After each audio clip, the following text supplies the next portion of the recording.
Hello, this is Will Crash, and we are in Will Crash's Love Lounge, and today we're going to interview one of our special guests. This is my special interviews on Rock God Interviews, and our very first guest today is the one and the only Eddie Van Halen. How you doing? Good to meet you finally. See, you brought your guitar with you there. Yes, I Good, did. good. So tell me, how have things been going lately?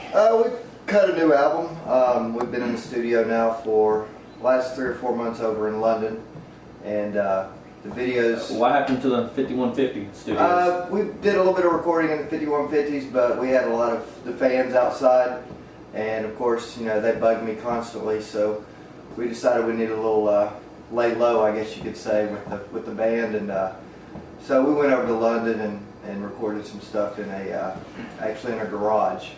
Well, I got to ask, because I'm sure all your fans want to know. You know, you had Sammy Hagar. You know, Yes. after David Lee Roth. I'm sorry, after he left, you picked up Sammy Hagar, which was, you know, in my opinion, and a lot of people's opinions, the best singer you all had, because all the albums went #1, which were your only #1 albums. I mean, he was good.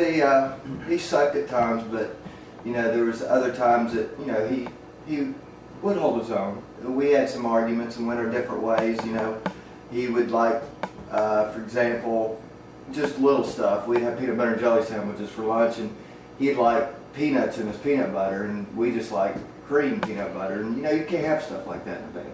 You know? No, but I mean, you know, it's kind of stupid when you think about it, because y'all went through the whole brown M&M phase where you couldn't have M&Ms in there, which to me, you know, honestly, it just seems kind of gay. It is, but you know, that's the 80s. You know, it's the 80s, and that's the way we rolled in the 80s. So anyway, so you know, y'all booted Sammy Hagar, and y'all picked up what, Gary Sharon, which, you know, you made that one album, and it just sucked. Yeah, well, I totally agree. It wasn't my fault. You know, I mean, I'm Eddie Van Halen. It's just, it wasn't my fault. So, I mean, what can I say? Michael, you know, Michael's Michael, and he pretty much sucks too, but we still kept him in the band for what, 30-something years? You know? Yeah, because I remember a long time ago they found that lost interview they ran in, I believe, Guitar World or one of those, and you pretty much said that he's a short, fat, untalented dork. Yeah, you know, sometimes you just got to lay it out there, you know, like it is. You know? I understand. I mean, we were trying to push Michael to be a little bit better, but you know, unfortunately, it didn't work. Well, being as you're Eddie Van Halen, could you not have shown him some of your guitar god prowess? No, I'm just not going to do it. I'm an ass, you know. So. Well, that's true, and I've heard that from many people. I think that's why your wife left you, you know. I am Eddie Van Halen, so, you know. Yeah, I guess that's why Valerie took off. Which, by the way, she's looking pretty fine. You wouldn't mind if I tapped that, would you? No, not she's at all. looking pretty Not good, at all, actually. Now that she's gotten on the slim fat and lost yes, all the fat ass she had. She was eating she's looking pretty quite tight. well, but she's looking pretty well now. Yeah. Are you missing hitting that? No, I don't know if you caught the Montel Williams show. I actually came out of the closet on Montel Williams.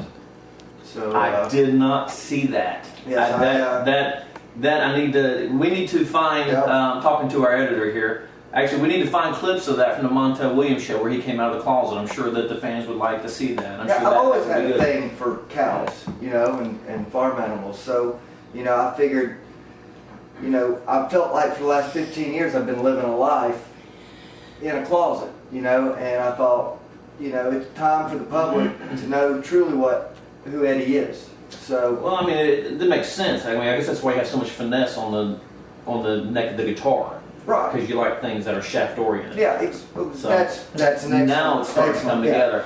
And you know, my family had a little bit of problems with it. You know, they got rid of their dog after I told them, and the cats were, you know, never had really a thing for cats, but you know, they figured their dog would probably be safer if they went and dropped it off at adoption center. I told them, hey, you know, that family, I don't go there.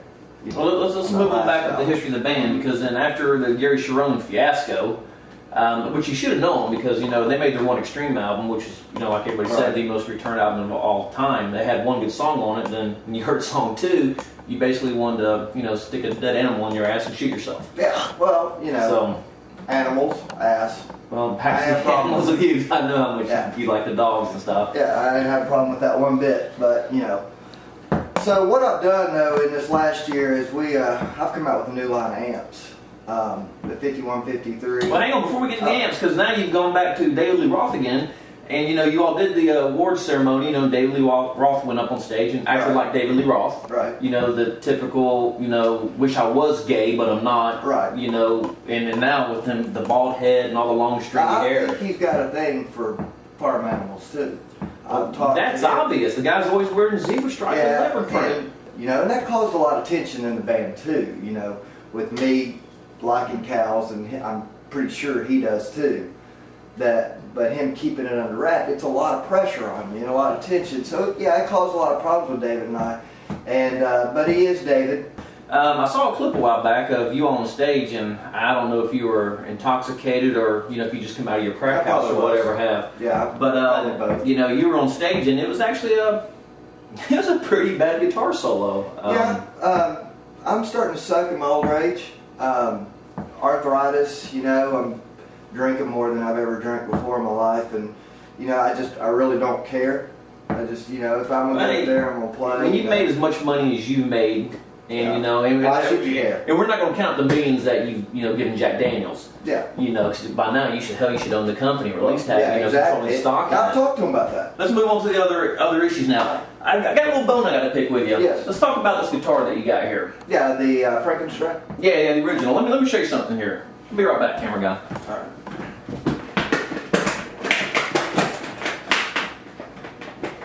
Oh, you made one just like mine. Now let's clear this up for all the fans. This is actually the original guitar. No, it's not. Yes. No, it's not. I actually designed this guitar and painted this, and it's been probably 42 years now. No, that's since I've made this. No, and no, you couldn't be more wrong if you tried. And after I made it, I thought I was going to produce this, and I figured, what the hell, I'll just leave it alone. I even had this sustainer put in the whole 9 yards. And then I noticed a couple years after that, in the late 70s, that you started popping up on stage, and you had a guitar very similar to mine. No, that's wrong. And well, you started taking all the credit for that. I mean, you can look at this guitar. It's ugly. First of all, I wouldn't play an ugly guitar. And if you look at the real Frankenstein, which everybody knows of this guitar, which is my design. No, you couldn't be more wrong there. But that's all right. This guitar, if you look at this guitar and look at that guitar, this guitar is much prettier. It's just a better paint job. It's just a nicer guitar. So I've had this for 41 years, and you've had that for 42, so that makes my point right there. I was drunk when I made this, and that's why it's such a better guitar, is because I was drunk. Now, I don't know what any of this is or this thing are here, but, I know it does something on the guitar. And, you've got these little things here, and sure, yeah, you might know what they do, but, I'm Eddie Van Halen, I don't need to know what these do. These things and these things here. Kind of understands why your guitar playing has been so sucky as of late. Well, that's because I'm drunk and I'm thinking about cows for the next night.